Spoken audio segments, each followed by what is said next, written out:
पिता के अंतिम दर्शन। सुमंत राजा दशरथ के कक्ष में पहुंचे। उन्होंने देखा कि महाराज पुत्र वियोग की आशंका से व्याकुल हैं। वे पानी से बाहर निकाल दी गई मछली की तरह तड़प रहे थे। सुमंत ने उनसे हाथ जोड़कर निवेदन किया, महाराज, आपके ज्येष्ठ पुत्र धर्मात्मा राम सीता और लक्ष्मण के साथ आपके दर्शनों की कामना लिए द्वार पर प्रतीक्षा कर रहे हैं। माताओं एवं अन्य बंधु बांधवों भेंट करने के बाद वे अब आपके दर्शन हेतु आए हुए हैं। उन्हें भीतर आने की आज्ञा दें। महाराज दशरथ ने धैर्य धारण करते हुए कहा, हे मंत्रव, राम के भीतर आने से पहले आप सभी रानियों समस्त परिजनों को यहाँ बुला लाइए। यह तो निश्चित हो चुका है कि राम वनगमन करेंगे ही। मुझे यह भी ज्ञात है कि राम के वियोग में मेरी मृत्यु भी अवश्य संभावी है। अतः मैं चाहता हूँ कि इन दोनों महान घटनाओं को देखने हेतु मेरा समस्त परिवार यहाँ उपस्थित रहे। सुमंत ने महाराज की आज्ञानुसार सभी रानियों तथा परिजनों को वहाँ बुलवा लिया। उसके पश्चात राम, सीता तथा लक्ष्मण को भी महाराज के पास ले आए। हाथ जोड़े हुए राम वहां पर उपस्थित अपने पिता और माताओं की ओर बढ़े।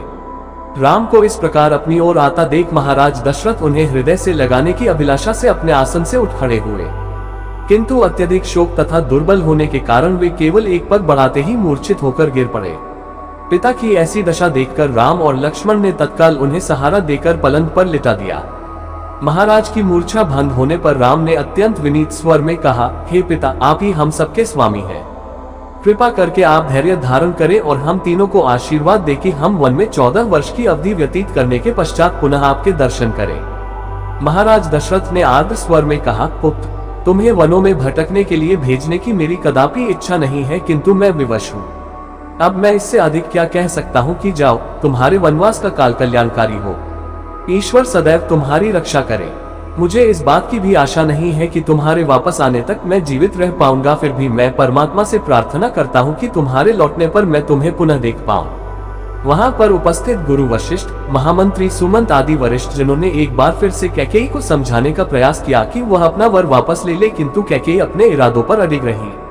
महाराज दशरथ की इच्छा थी कि राम के साथ चतुरंगिनी सेना और अन्न धन का कोष भेजने की व्यवस्था हो, किंतु राम ने विनयपूर्वक उनकी इस इच्छा को अस्वीकार कर दिया।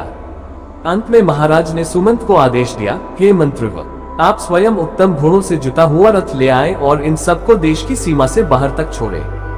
इतना कहते ही कर राजा विह्वल होकर रोने लगे। सुमंत तत्काल ही महाराज की आज्ञा का पालन करने के लिए निकल पड़े।